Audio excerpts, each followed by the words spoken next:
세 번째 장 네트워크 설계와 매체별 특징입니다. 이번적인 학습 목표는 케이블의 물리적인 특징, 그리고 각종 미디어, 즉 동축 케이블, UTP, STP, 광 케이블에 대한 특징을 살펴보고요. 마지막으로 통합 배선 시스템과 네트워크 구축 관련 국제 표준에 대해서 살펴보겠습니다. 특히 세 번째, 네트워크 구축 관련 국제 표준의 경우에는요, 국내의 대부분의 네트워크가 어떤 그런 표준을 지키지 않고 주먹구구로 만들어진 현실에 비추어서 표준에서는 요구되는 기준이 어떤가에 대해서 알 수 있으실 겁니다.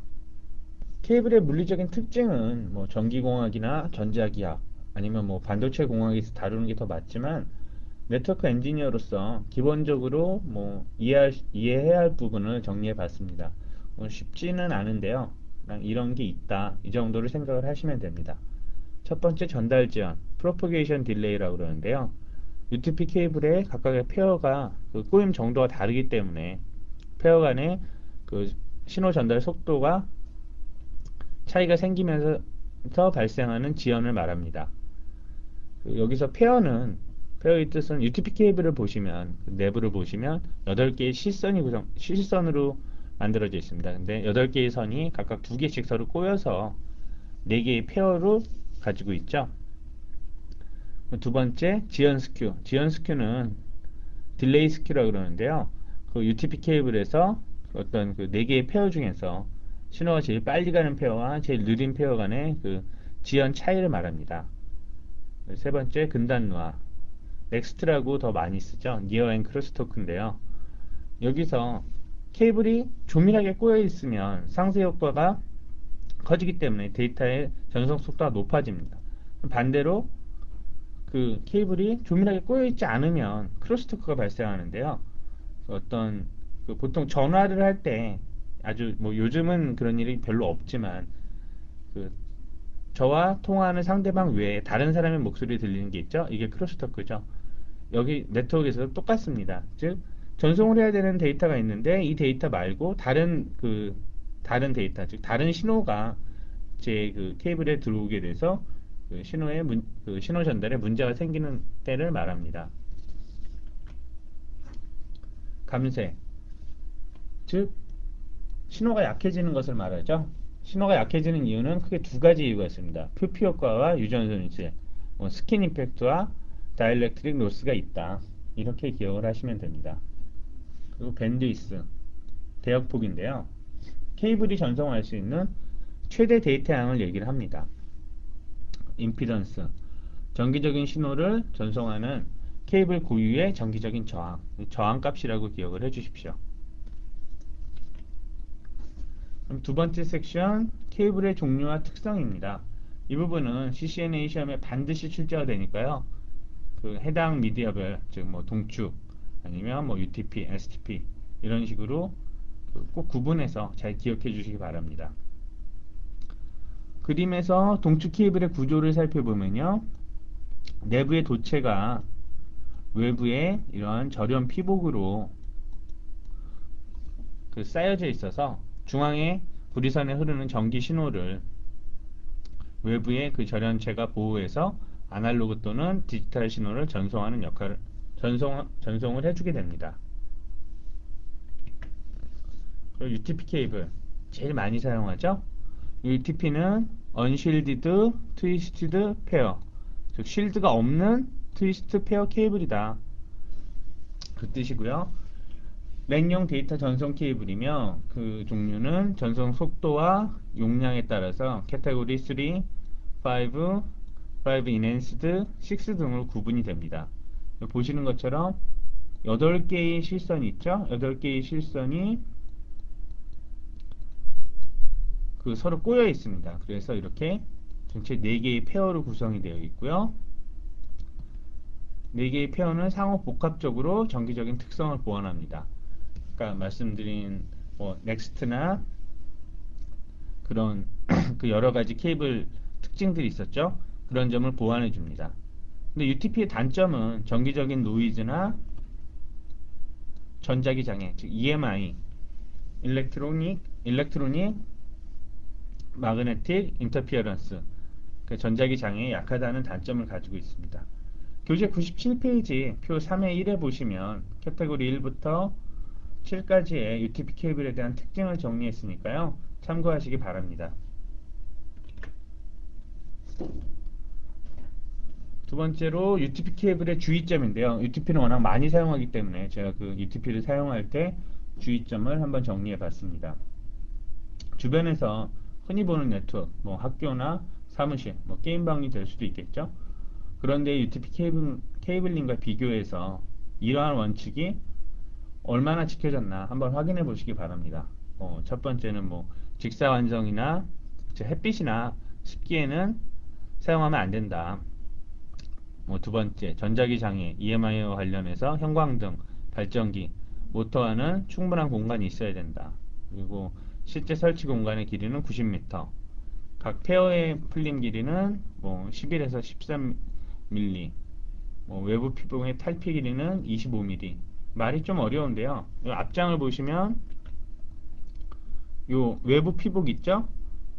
UTP 케이블이 이렇게 있다고 그랬을 때 마지막에는 RJ45 커넥터가 있습니다. 이 커넥터를 연결하기 위해서 이 마지막 부분에 그 외부 표피를 벗겨줘야겠죠. 그 길이를 얘기를 합니다. 그리고 인장력의 길이는 뭐 11km, 즉 잡아당기는 힘은 11km 이내여야 된다는 뜻입니다. 그리고 뭐 케이블 그 UTP 케이블 전체를 케이블 타이로 너무 꽉 묶거나 스테플러를 이용해서 벽에다 이렇게 고정시키면 안 됩니다. 그리고 서로 끊어진 케이블을 연결해서는 안 된다. 즉 UTP 케이블이 있을 때 이렇게 두 개의 케이블을 끊어졌는데 조금 모자르다. 전체가 10m면 되는데 내가 9m 밖에 생각을 못했다. 그래서 이 1m 때문에 새로 10m를 쓰기가 싫어서 요걸 케이블 대 케이블로 뭐 연결해서 사용하는 경우도 있는데요. 이런 경우는 안 되고요. 최대 허용 꺾임 각도는 90도 이내다. 즉 UTP 케이블을 이런 식으로 90도로 꺾어서 그런 식으로 설치를 해서는 안 된다는 뜻입니다. 그리고 한 배선 구간에 3번 이상의 꺾임이 있어서는 안 됨. 이 뜻은 벽에 있는 아웃렛과 PC를 연결할 때 뭐 제일 좋은 건 직선이겠죠. 근데 뭐 PC가 만약에 여기 있다. 그럼 뭐 한 번 꺾고 이런 식이 되지만 꺾고 한 번 꺾죠. 뭐 두 번 꺾고 또 꺾으면 안 된다는 겁니다. 그러니까 이만큼 계속 꺾여서는 안 된다. 마지막에는 총 꺾임의 각도는 180도 이내여야 된다. 그러니까 3번까지 가능하지만 이 3번의 합친 값은 180도 이내여야 한다. 이것입니다. 사실 위의 기준이 100%다 지켜진 네트워크는 거의 없습니다. 왜냐? 사실 실제 사용할 때 문제가 별로 발생이 안 되거든요. 그러나 한 번에 잘못된 케이블링은 잠재적으로 문제가 될 소지가 있으니까요. 최초 시공 시에 최대한 규격을 지키는 것이 좋습니다. 그러니까 즉 규격, 이런 약속을 지켜주는 것이 좋다는 거겠죠. 다음은 STP 케이블입니다. STP 케이블은 쉴드 트위스트 페어, 즉 트위스트 페어 케이블인데 쉴드가 있는 케이블을 말합니다. 즉 이중의 차폐로 각각의 페어와 보시면 내부의 차폐가 되어 있죠. 내부와 케이블 그 외부가 이중의 절연체로 구성되어 있습니다. STP의 경우 예전에 IBM의 토큰링에서 사용했으니까 지금은 거의 사용되지 않지만요. 보시면 카테고리 7의 그 케이블의 경우에는 STP 형태로 만들어지기 때문에 UTP보다 큰 대역폭을 가지고 음성이나 데이터, 동영상을 전송하는 데 사용됩니다. 그렇기 때문에 향후에는 지금보다 훨씬 흔하게 사용될 걸로 예상되고 있습니다. 미디어 중에 마지막으로 광 케이블인데요.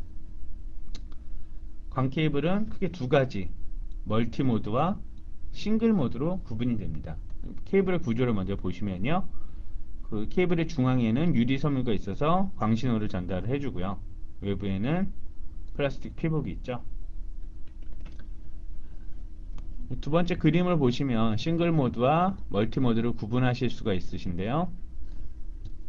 첫 번째 싱글 모드 케이블에 대해서는 하나의 케이블에 하나의 신호만 보낼 수가 있습니다. 근데 멀티모드 광 케이블 같은 경우에는 이 두 가지가 멀티모드인데요. 이게 하나의 케이블이지만, 즉 이렇게 하나의 케이블이지만 복수의 광신호, 여기 신호 1번, 신호 2번 이런 식으로 복수의 광신호가 전송이 가능합니다. 그래서 멀티모드 광 케이블에 대해서는 코어가 넓기 때문에 복수의 광신호가 통과 가능하고요. 코어의 직경은 62.5에서 125 마이크론, 62.5 마이크론짜리가 있고 125 마이크론짜리가 있습니다. 그러니까 아주 작은 크기죠. 여기서 뭐 크다고 얘기하지만 상대적으로 싱글에 비해서 넓다는 얘기겠죠. 그리고 통상적으로 5km 이내에서 사용됩니다. 싱글 모드 광 케이블에 대해서는 코어의 폭이 매우 좁기 때문에 언제나 하나의 광신호만이 코어를 통과할 수 있습니다. 코어의 직경은 5에서 10 마이크론. 비교해 보시면 거의 10분의 1이죠. 이럴 때는 먼 거리와 대용량을 지원하게 됩니다. 그래서 각종 케이블 미디어의 특징을 하나의 표로 정리를 해봤습니다. 보시면 동축 케이블, STP, UTP, 광이 있는데요. 대역폭, 기본적으로 각종 미디어가 지원할 수 있는 밴드위스겠죠. 동축 케이블에 대해서는 보통 10에서 100메가, STP는 100메가, UTP는 1기가까지, 광 케이블은 보통 10기가까지라고 얘기를 합니다. 그래서 매체 크기 같은 경우에는 지금 상대적인 크기를 얘기하는데요. 동축 케이블이 크고요. STP는 보통, UTP는 작고 광도 작습니다. 보통 광 케이블이 UTP보다 더 작죠. 훨씬 가느니까요. 그리고 전자기 장애에 대해서 EMI 장애에 대해서 영향을 받는가? 동축 케이블은 거의 받지 않습니다. STP도 마찬가지로 STP 이중의 차폐가 되어 있었죠. 그러니까 거의 받지 않고요. UTP는 U가 언실드되었죠. 그러니까 매우 크게 받습니다. 광은 전자기 장애 같은 경우에는 지금 전기 신호에 대한 장애죠. 근데 광은 광신호기 때문에, 즉 빛이기 때문에 영향이 아예 없습니다. 최대 지원 길이의 경우에는 동축 케이블은 보통 500m, STP는 100m, UTP도 100m, 광은 100km까지도 지원이 됩니다. 마지막으로 이제 가격인데요. 가격에 따라서 그 미디어의 사용 빈도가 정해지겠죠. 동축 케이블은 저렴하고요. 다 상대적인 값입니다. STP는 비쌉니다. UTP는 제일 싸고요. 광은 제일 비쌉니다. 여기서 생각해 보시면 광은 제일 비싸지만 여러 가지 장점이 있기 때문에 길이도 길고 대역폭도 크고요. 그래서 꾸준히 사용되죠. 여기서 비교할 점은 STP와 UTP인데요.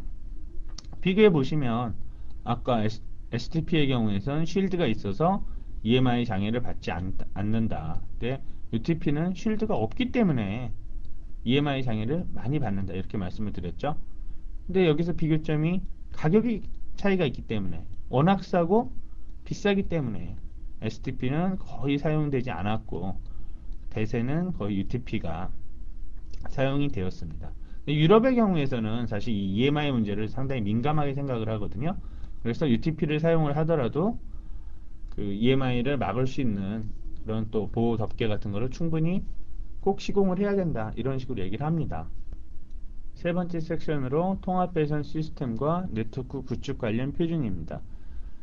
통합 배선 시스템이란 다양한 종류의 케이블로 인해서 배선량의 증가와 관리의 어려움이 증대되고 사무실의 구조 변경과 시스템의 이동, 확장에 따른 중복 배선, 재배선으로 경제적 손실이 많이 발생이 됩니다.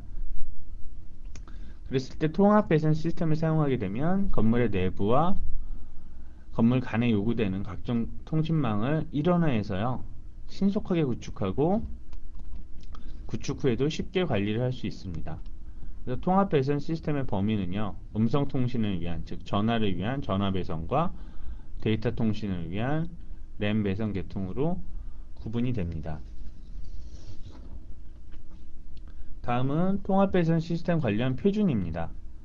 그래서 여러 가지 표준이 있죠. 여러 가지 표준이 있는데 이 앞부분에는 국제 표준이고요. 이 밑에 아랫부분은 국내 표준입니다. EIA, TIA 568A, 569, 606, 607 뭐 이런 식으로 해서 통신 선로, 통신 관로 이 차이는 이 백본 케이블링이냐 아니면 호리존탈 케이블링이냐 이 차이를 얘기를 합니다. 그리고 606 같으면 관리 표준, 즉 어떻게 관리를 해야 된다 이런 것도 표준이 있고요. 그리고 접지 요구사항, 그 번개에 대해서 어떤 식으로 천둥 번개에 대해서 어떻게 접지를 해야 되느냐 이런 것도 가지고 있죠. 통합 배선 시스템에서 사용되는 케이블은 동축 케이블, 캐테고리 3 UTP, 캐테고리 5 UTP, 캐테고리 6 케이블이 있습니다. 그리고 STP나 광 케이블도 사용이 가능하고요. 모든 케이블은 사용되는 표준에 따라서 다를 수가 있습니다. 통합 배선 시스템의 구성과 자재입니다. 여기서 말하는 통합 배선 시스템은 저 아래와 같은 그 구성 요소로 구성이 되는데요. MDF, IDF, 패치 패널, 연결 코드, 패치 코드, 터미널 보드, 아웃렛, 시스템 박스, 모듈러 아웃렛 이런 것으로 구성이 됩니다. 그래서 제일 중요한 개념은 이제 MDF와 IDF인데요. 교재에 자세히 나와 있으니까 교재를 참조하시기 바랍니다. 이러한 이 통합 배선 시스템의 하위 시스템으로는 이제 5가지 앞에 구성 요소들이 이 서브 시스템으로 합쳐지게 됩니다. 그래서 단말기 배선, 수평 배선, 관리자 배선, 수직 배선, 장비 배선 등이 있겠습니다. 각 시스템의 특징은 교재 103페이지에 설명되어 있으니까요. 참고하시기 바랍니다. 다음은 네트워크 구축 관련 표준입니다. 첫 번째로 EIA, TIA 568A인데요. 568A는 상업용 건물의 통신선로 설치 기준입니다. 즉, 이 범위는 3000제곱미터에서 100만 제곱미터 이하의 사용자 수는 5만 명 이하의 상업용 빌딩에 대한 케이블링 표준입니다. 케이블링 구조를 보면요. 다음과 같이 나눌 수 있는데요. 수평 케이블링이나 백본, 작업구역, 통신실, 장비실, 입구 시설로 나눌 수 있습니다. 이제 구체적인 내용을 살펴보겠습니다. 먼저 첫 번째로 수평 케이블링입니다. 568A의 최소 요구사항은 수평 케이블링을 할 때 캐테고리 3 이상의 UTP를 사용해야 된다. 추가적으로 캐테고리 5 이상의 UTP를 사용하거나 STP 또는 멀티모드 광 케이블이 사용 가능합니다. 수평 케이블링이기 때문에 즉 멀티모드가 사용되는 거겠죠. 앞에 미디어 설명을 드릴 때 멀티모드는 짧은 거리를 간다고 했습니다. 그래서 수평이기 때문에 100m 이내고요. 즉 최대 거리는 작업구역에서는 90m, 패치 케이블은 10m입니다. 여기서 작업구역이란 벽에 있는 아웃렛에서 벽이나 이제 바닥에 있을 수 있겠죠. 호스트 장비까지, 즉 PC까지의 연결 구간을 얘기를 합니다. 여기서 사용 가능한 케이블은 요 위에서 말씀드린 캐테고리 3, 5, 그 다음에 STP, 광 케이블 모두 가능하고요. 커넥터와 케이블 사이의 길이는 12mm 이내입니다. 그 UTP 기준인데요. 즉 UTP 케이블이 있을 때 UTP의 케이블의 끝은 RJ45 커넥터가 있죠. 그래야지 이제 연결을 할 수 있으니까요. 연결을 할 때 이 부분 케이블과 커넥터의 연결을 위해서 피복이 벗겨지는 부분입니다. 그 부분은 12mm, 즉 1.2cm 이내이어야 합니다. 그리고 최소한의 요구사항보다 여유있게 케이블이나 포트를 추가하는 것하고 각 아웃렛에 매체를 다양화하는 것이 향후 확장 가능성을 고려했을 때 바람직한데요. 구체적인 예를 들으면 최근에 만들어지는 사무실의 경우에는 개별 자리마다 3개 이상의 포트가 있는 편이 바람직합니다. 첫 번째로는 그 일반 PC용, 그리고 보통 요즘은 PC를 쓰면서도 노트북을 쓰는 경우가 있죠. 그렇기 때문에 이제 세컨드 PC, 그러니까 두 번째 컴퓨터를 위한 포트가 필요하고요. 마지막으로는 IP폰을 사용하는 경우가 많기 때문에 즉 전화도 데이터망을 이용하는 거죠. 그러면 IP폰을 위한 커넥터가 하나 더 있어야 됩니다. 그래서 보통 3개 이상 만들어지는 것이 향후 확장성을 고려했을 때 바람직합니다. 수평 케이블링을 할 때 주의점은 최초 설계를 할 때 통신실과 작업 구역 간의 그 거리를 최소화하기 위한 그 최적의 통로, 최적의 패스웨이를 찾아야 하고요. 그렇기 위해서는 시설물의, 즉 건물의 그 구성 및 내부 설계를 완벽하게 이해를 해야 합니다. 그리고 두 번째로는 이 경로와 전력선, 장비 사이에는 충분한 간격이 있어야 됩니다. 즉 최적 경로지만 만약에 전기선 한 가운데로 들어간다. 그러면 이건 사용할 수가 없겠죠. 그 이유는 아까 미디어의 특성을 다시 한번 기억을 하시면 되는데요. UTP는 쉴드가 없기 때문에 EMI에 약하다고 그랬었죠. 그리고 케이블 통로의 공간 사용 요구사항은 쉽게 해야 되고, 케이블의 남은 부분, 즉 케이블을 정확하게 내가 10m가 필요하다고 그래서 딱 10m만큼만 케이블링을 하지는 않습니다. 보통 한 10%에서 20% 정도 여유를 두는데요. 그렇게 되면 그 나머지 부분이 생기겠죠. 그런 부분을 저장할 부분과 최소 굴곡 반경, 아까 말씀드린 거 있었죠. 90도 이상 꺾이면 안 된다. 이런 식으로 해서 깨끗하게 마무리할 수 있는 방법을 선택하여야 합니다. 교재 105페이지 그림 3-10은 수평 케이블링의 구조를 보여줍니다. 그 다음은 두 번째로 백본 케이블링입니다. 모두 568A에 포함된 내용이죠. 백본 케이블링에서 사용되는 케이블은 UTP, STP, 멀티모드 광 케이블, 싱글 모드 광 케이블 모두 사용이 가능합니다. 여기서 이제 싱글 모드가 사용이 되었죠.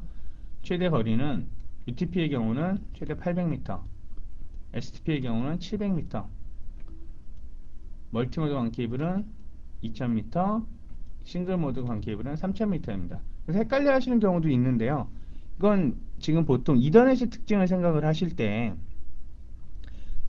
UTP는 100m 아니냐 이렇게만 생각을 하시는데, 이거는 그게 아니라 어떤 표준에서 백본 케이블링 전체에 대한 미디어별 거리입니다. 그래서 좀 숫자가 다르다는 거 요거 기억하시고요. 수평 배선이 잘못됐을 때, 즉 한 대의 PC가 개별 사용자의 자리에 있는 PC와 벽에 있는 아웃렛에 연결하는 이게 잘못되면 다 한 명의 사용자만 영향을 받지만, 백본 케이블링이 잘못되면 잠재적으로 수많은 사용자가 영향을 받고, 최악의 경우에서는 전체 케이블링을 다시 해야 됩니다. 그렇기 때문에 크기와 확장성을 충분히 고려해야 됩니다. 확장성은 진짜 쉽지 않은 문제인데요. 트래픽이 얼마나 많이 늘어나느냐는 기술의 발전에 따라서 갑자기 킬러 어플리케이션이라고 그러죠. 갑자기 확 늘어날 수 있으니까 충분히 고려를 해야 됩니다. 그리고 백본망의 최적 경로를 결정을 할 때는 시설과 캠퍼스의 모든 면이 고려되어야 하고요. 실제 사용될 공간의 통로나 공간에 대해서 충분한 조사가 이루어져야 됩니다. 즉 설계도상에는 아무 이상이 없는 것 같은데 막상 가보니까 습기가 많다든가 그렇게 되면 사용할 수 없겠죠. 백본 케이블링은 교재 106페이지 그림 3-11에서 보여드리고 있습니다. 세 번째, 작업구역입니다. 작업구역에 관련된 표준이고요. 568A의 작업구역 관련 표준은 개별 장비의 인풋 아웃풋 I/O를 연결시키는 코드류 케이블과 어댑터, 코드류에 대해서 정의를 합니다. 그래서 RJ45를 써야 된다. 그래서 이런 구체적인 어떤 커넥터를 써야 된다 이런 얘기고요. 그 시공자는 코드나 커넥터 이런 뿐만 아니라 익스텐션 코드는 모두 공장에서 만들어진 코드를 사용해야 된다. 이 얘기는 즉 어떤 사람이 손으로 만들 때는 가끔 실수를 하게 되죠. 그래서 어떤 그런 확실한 성능을 보장할 수 있는 그런 커넥터나 코드를 사용해야 된다는 점입니다. 시공자는 아웃렛에서 사용자 단말이라는 건 컴퓨터가 될 수도 있고 전화가 될 수도 있겠죠. 연결하는 연결 코드를 설치하여야 한다. 이것이 이제 아까 말씀드린 대로 최소 기준입니다. 이거 지켜졌으니까 됐다 이게 아니고요. 즉 10제곱미터당 1개 이상의 아웃렛을 지원해야 한다지만 한국에서는 요즘은 보통 3-4제곱미터에 최소한 1개 이상의 아웃렛을 지원해야 됩니다. 1개도 적죠. 아까 제가 보통 자리마다 3개라고 그랬죠. 그래서 처음엔 좀 과하다 싶을 정도로 해도 이것은 한 1, 2년만 지나도 야, 포트가 모자라 이런 얘기가 많이 나오게 됩니다. 그래서 충분히 여유 있게 만들어야 합니다. 다음은 통신실 관련 표준입니다. 통신실은 뭐 PBX와 같은 공용 장비를 다른 곳의 하이 시스템으로 할당을 하거나 아니면 두 개의 하이 시스템을 하나로 묶기 위해서 이러한 크로스 커넥터 자재나 인터커넥터 자재로 구성이 됩니다. 크로스 커넥터 자재와 인터커넥터 자재는 공용 장비 회로를 빌딩 내나 아니면 빌딩 안에 여러 곳에 이동하기 쉽게 해주는 거고요. 크로스 커넥터는 점퍼선과 패치 코드로 구성이 됩니다. 패치 코드를 이용하면 점퍼선 시공 때 이용하는 특별한 장비도 없어도 회로를 쉽게 재배치할 수 있습니다. 그러니까 패치 코드라는 거는 보통 이거를 실제로 보면 되게 쉬운데 이걸 말로 설명드리니까 어려운 것 같은데요. 즉 연결을 할 때 PC가 있고 아니 여기 그 중앙에 백본에 있는 스위치가 있다. 이거 연결할 때 그냥 선으로 이런 식으로 연결이 되면 만약에 옮기게 되면 다른 곳으로 이동을 하게 되면 케이블링이 새로 해야 되죠, 전체를. 그렇지만 중간에 패치 코드라는 게 있으면 어떤 큰 판넬 같은 걸 생각을 하시면 됩니다. 어떤 큰 이런 그러니까 특별한 어떤 장비가 아니라요. 그냥 커넥터들이 다 모아놓은 건데요. 이런 식으로 바둑판처럼 여러 가지 이 포트가 있겠죠. 그러면 여기까지 연결하고 여기서 다시 여기를 연결하고 그러면 케이블링은 전체를 다시 할 필요 없죠. 그렇기 때문에 재배치할 때 장점이 있다고 하는 것입니다. 그래서 이거 같은 경우에는 569 표준에 따라서 만들어져야 된다.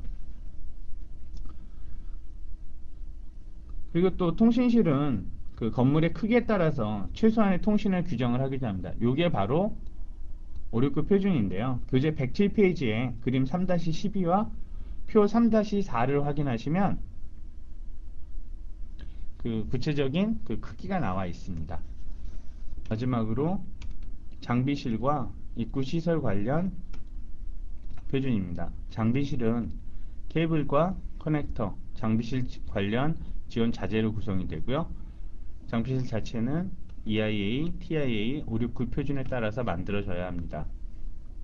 입구 시설은 한 빌딩의 케이블을 다른 빌딩의 구내에 있는 통신 장비나 장치까지 확장하는 데 사용이 되고요. 전송 매체와 빌딩 간 통신 설비를 제공하는 지원 하드웨어를 필요로 합니다. 전송 매체로는 주로 광 케이블을 이용하고 거리가 짧을 경우에는 복수의 UTP를 사용하기도 하는데요. 당연히 빌딩과 빌딩의 연결이기 때문에 대부분의 경우 광 케이블을 사용하게 됩니다. 복수의 UTP를 사용하게 되면 일단 관리도 어렵고요. 그리고 시공하는 데도 쉽지 않겠죠. 또한 UTP는 EMI나 습기액 이런 것에 많은 제한이 있기 때문에 광 케이블을 사용하는 것이 보다 바람직합니다. 그리고 각 건물의 케이블 인입부, 즉 케이블이 들어오는 부분에는요. 낙뢰로 인한 장비의 손상을 방지하기 위해서 피레침이나 관련 시설이 설치되어야 합니다. 즉 번개가 케이블을 타고 들어와서 장비에 손상을 주면 안 되겠죠. 입구 시설 또한 EIA, TIA 569 표준에 따라서 만들어져야 합니다. 이번 장에서는 CCNA 시험에서 다루는 것 이상의 많은 부분을 다루었습니다. CCNA 시험의 경우 통합 배선 시스템이나 네트워크 구축 관련 표준은 출제되지 않기 때문에 크게 신경을 쓰셔도 되지 않지만 네트워크의 기본이 되는 내용이므로 제가 포함을 했습니다. 또한 기존의 많은 한글 교재들이 이런 부분을 간과해서 생략을 했기 때문에 저는 책을 만들 때부터 꼭 포함시키고 싶었던 부분이고요. 구축 표준의 경우에는 제가 강의를 시작할 때 말씀드렸던 것처럼 많은 회사들이 이러한 네트워크 관련 표준은 지키지 않거나 또는 그런 표준이 있는 것조차도 모릅니다. 그렇기 때문에 그 책에 포함을 시켰습니다.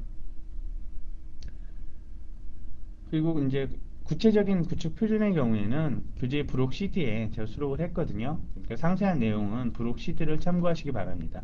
그 내용을 한번 살펴보시면 야, 이런 세세한 부분도 다 명시가 되어 있구나 하고 많이 놀라실 거예요. 그렇지만 이제 표준은 이제 앞으로 한국도 그런 네트워크 표준이 지켜져야 되기 때문에 수록을 했으니까요. 꼭 한번 참고하시기 바랍니다. 다음 장에서는 램 프로토콜 관련해서 살펴보겠습니다.